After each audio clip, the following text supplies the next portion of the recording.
It's like one of those funny game shows or something where you come on live and we're just giggling away to our own private joke, which was your purely just, oh, we're live. Hi, Emma. Hi. Hi, welcome to Restore Live After Show Party Chat. So it's an interesting one again because I was out in junior church and so I missed your awesome preach. But we did have a chat a little bit at the beginning this morning about what you were talking on. I hope we weren't too distracting. I wonder if our shouting appeared on the... I didn't hear you, but then that doesn't mean to say that... I mean, I just might have been so focused. So holy and focused. So holy. Yeah, that's pretty what it was. We'd love you to join us live. I'm going to find it on my Facebook quick because then I can see any questions or any comments you want to make. It'd be really good if you're joining us now to if you've got a question or something you want to ask Emma, you can ask her anything you want. Yeah, anything, but I might not answer. You might not answer. I might not know. I can't find it. How old am I? Wow. Go for the jugular. I had that one. I had that one when I asked the school, how old are you? And why have you always got a red nose? I'm like, well, there we go.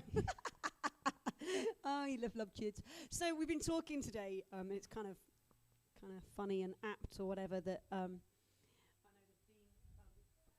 we're carrying on in Luke. Don't touch the wire. You can wave goodbye to your kids. That's okay. Bye. Go home with Daddy. See you later. Go home because we're live on Facebook. Go. Bye. She's like, no. So you're talking. So we carry on our book on Luke. We're in the book of Luke, aren't we? Yes, we're in There Luke. we go. That's good. Yeah. We're in chapter 5 today. Chapter 5, and kind of the theme that we were talking about was working from rest. Yes. And I think as mums in particular, dads, you're awesome. But I think as mums in particular, it's an interesting working from rest when quite often you feel like we are working from complete empty and being spent. And I know we were talking back in the office this morning, the one thing that God had put on my heart and always reminds me is that when he created everything, he then rested. But the last thing he created, which was us, we were like his prized possession, his prized creation, and the first thing he got us to do was rest.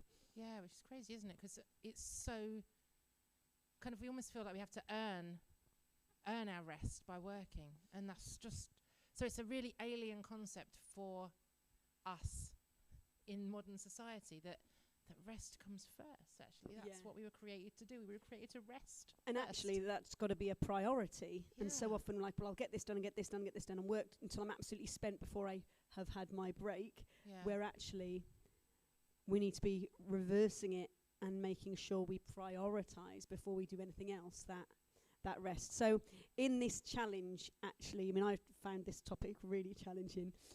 How have you found the preparation? It's great to do a preach, but maybe has it changed your application or your thoughts for how you're going to go from here personally? Yeah, I mean, I shared with you earlier, and I shared when I was speaking, it's been a horrendous sermon to write because actually I had more time to do it than normal. I took more time, and I'm not saying that's why it was horrendous. I think just, I don't know, maybe just the whole leaning on God thing was just where he wanted me to get to with that. I don't know. But yeah, I think because resting is always a challenge for me. As I said earlier, I'm a busy person. I think even if I didn't have kids, I'd find a way to be ridiculously busy. That's just my natural happy state. And so the guilt trip over rest is always a real challenge for me. But I think when I started to look in this process at Jesus, and it helped because I've been watching The Chosen and say, I did actually do that. And you suddenly realise how busy Jesus was. He would work to the point of absolute exhaustion, that I suddenly started to identify with that. And when I started to really look at the Gospels again, and you suddenly see, Jesus did so much. Jesus wasn't a really laid-back person. He might have been chilled, laid out, but he did. And so it started to help me kind of maybe reevaluate the whole idea of what does it mean to rest in God. And actually, because some people that have got crazy jobs, doctors and people might work in 12, 14-hour shifts and things. And how do I then work that rest in? But actually, rest is about, that's my refuel, that's my dwelling with God, however that might be, and for however length of time that might be, that it becomes the priority whatever it looks like. And that's why I Yeah. suppose there's a freedom in that, I think. Absolutely. I think I think The Chosen is brilliant. And it's really changed how I read the Gospels, and it's really changed how I see it, because it's the first time I've ever seen anything with Jesus in where I actually like the Jesus. You know, actually, the first time you actually feel that connection, and I love it. And you're quite right. It shows how much he was in demand, how much everybody wanted a piece of him, how much he got involved. And it shows really well a different kind of rhythm. I watched one the other night, and it was talking, Peter was trying to say, right, we need some organisation when you do this. And he's like, yeah, there's time for that. But actually right now, just dwell in me, and you'll see how it goes. And the frustration of Peter, and I totally got that. It's like, well, no, if I do this, then I can do that. Where just looking at how they've portrayed Jesus in The Chosen has really spoken to me about actually it's there's always going to be things to do, but it's very much on how you do the rhythm of life. And you said you picked it up really well when you were talking about the guilt trip you feel. Like we try and take a day off in the week, and the guilt that I feel of like going, well, I don't really need a day off because this needs to be done. I don't really, and actually, but we do. I don't know why we shift this priority of the doing over the being. And I mean, for me, as I think you probably used me as an example of coming in yesterday going, I breathe, of actually, quite often I can go to Wales and be like, now I'm going to have these moments with God, and now these are going to be, and I didn't get into my Bible as much as I just did the normal things that I did, and I didn't have these great revelations that I expect to have when I go and stand on the mountain. This is it. But actually what it does in my spirit is when I've actually just taken that time to be more aware. And I think that's when you come back into your everyday situation, wherever you find your rest, whether it's 3 minutes when you're sat on the toilet or where you are, it's finding that rest, and then sorry, I'm being very unarticulate. It's working from that rest. So when you move about, you're moving about, still very much aware of what's around you and being very present in the moment. And I think that's important. Yeah, and I think something else that was really kind of, say, revelationary, I mean, maybe just a real kick up the bum reminder, was whose responsibility the work is. And I read from Matthew about my yoke is easy, my burden is light, because do you know what? When we are completely spent and exhausted, and it feels so much, there's just so much to do and everything else, and actually to walk away from that, because that can be, to walk away from something, you know, to have a week off work, or to carve out a moment of rest, or whatever it is you're trying to do, to get back to the source, it actually means letting something go for a little while.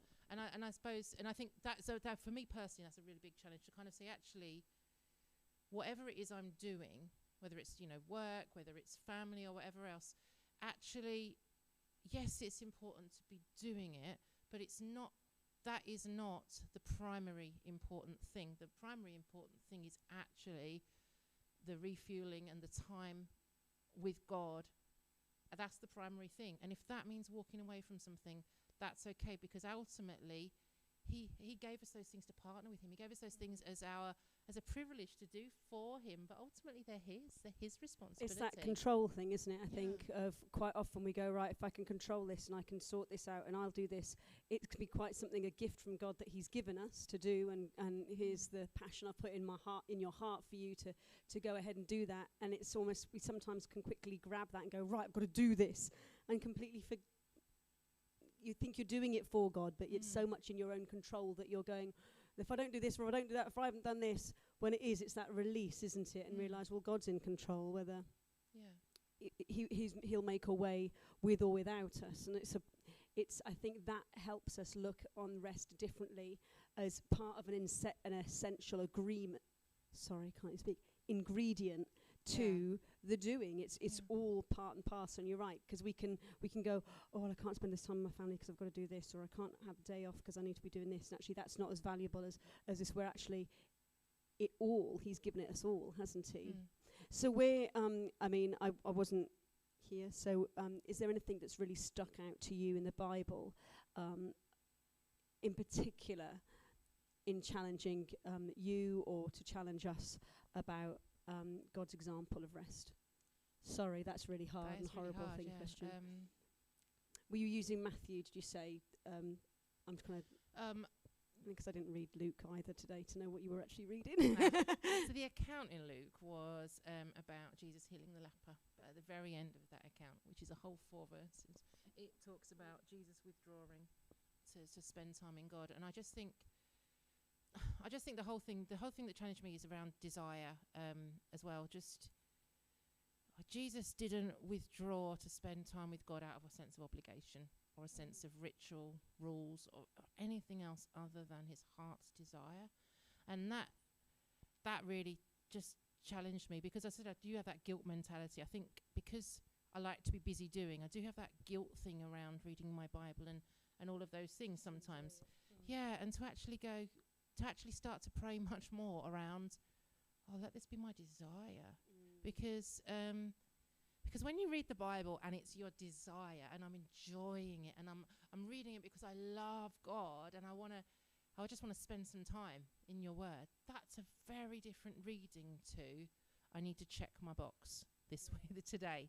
And I think we all fall into, both those camps, but I suppose just that, for me, I think I'm just taking home that wanting to cultivate that heart that Jesus had of, those were the moments that he breathed. They're the moments that he lived for, actually. Not that he didn't love all those other moments where he was working and giving out, but actually, I've got to go find my father now. I've got to go back. But they sourced all those moments, didn't they? Yeah. That he was there. I mean, look at Mary and Martha, and I've always grappled with that, because I would be the Martha running around going, for goodness sake. It's like, come on. I know we all want to spend time with Jesus, but we can't. And Jesus is like, yeah, you can. And she's chosen the good portion. And then I'd balance that quite often going, well, there's so many people that are all so heavenly minded and no earthly use. Can't sit around just praying and everything else we need to do. But actually, we do, because we're dwelling in his presence. And actually, Jesus sorts everything out. I think we're less concerned about what other people are or aren't doing if we are being filled up by Jesus as by God as well, because it's really easy, isn't it, when you're busy working to kind of be like, well, they're not really busy working, or they're not really busy doing this, and the unfairness and all of those why me's, and you're not pulling your weight, and all of those kind of things. All of those come from a work ethic that is, it's all me and I'm doing this, whereas actually I think when we are completely fueled by God, and that's our source and that's our strength, then actually, where am I going? Then actually, the things that we do are things we're doing for him, through him, with his strength. So actually, we become less concerned about the fairness of it or the other people pulling their weight of it, and because actually it's about us and him. It's about us and God. It's not about comparing ourselves to other people, and it is incredibly alien to the way society tells us we should be, but that's what we are called to be. And so he really does turn that on its head, doesn't he, of how you expect. It's so easy, like, how are they sitting down doing nothing, what are we supposed to do? And that's just what Mary and Martha did, isn't it? And I love the bit, and that's going to be really bad that I can't recall it verse by verse, but a little while ago when I was preaching, it was the end when Jesus has been healing, and then they were trying to make him stay. They were like, you need to stay here, there's more people to be healed. And he's like, no, I've got to go, because while I can do that, it's not my main thing. And we can be so overwhelmed with the need around us, with our own families, with work, or with whatever situation we're in, that we can lose sight of actually what God, and we count taking those moments to withdraw, to really go, God, what is it that you want me to do? And it's really hard to say no, isn't it? It's really hard when there's a great need, but then if Jesus can stand there and confidently go, there's always going to be the poor, there's always going to be these guys, and while I can and I am and I'm willing, it's not my main. I've got to keep my focus on the mission that God has given me. And the fruit from that, of him keeping his focus, is so much greater than had he stayed there. And I think that's what that dwelling in perfect relationship with him does in our everything. It keeps us focused on what he has called us as individuals to do, which should then take our mind, not our minds, but takes our focus of worrying what everybody else is.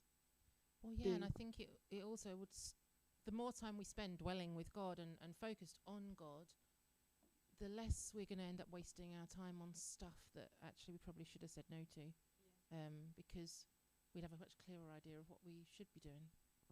So I guess really all that's remains to be said is that you and I should just go for a coffee and spend some time with Jesus now, Yeah, and let the guys definitely. deal with our kids and Jesus families and carrot feeding cake. everyone. Awesome. Thank you for this morning. I know we were talking this morning and it was just one of those, and I was aware it was going to be a tricky one, because it's one of those things that's quite close to our heart and Yeah. a challenge. And so thank you for your honesty. Thank you for being real. And I think that's something that we always want to strive to do here, Restore, whichever camera we're on. Sorry, guys. We're on that one apparently. Okay. Is to strive to be real, because it's a struggle. Definitely been a struggle in my life and continues to be, getting over that guilt of rest. But when it's been shown to us so beautifully by Jesus, then actually, if we just want to be like him, then we need to get it right. So any comments? I couldn't pick him up on my Facebook. I'm sorry. I don't know what was going on. And Stuart has seemingly left the building to be able to help Yeah. us. So Grace, do you know how to turn the live thing off? Give us a mo and we'll... Oh, no, he's running. He's running from the back. He was secretly... Oh, so you can't talk about behind his back because he was watching live anyway. Bless you guys. Thanks for joining us. And we will catch up with you next week. Thank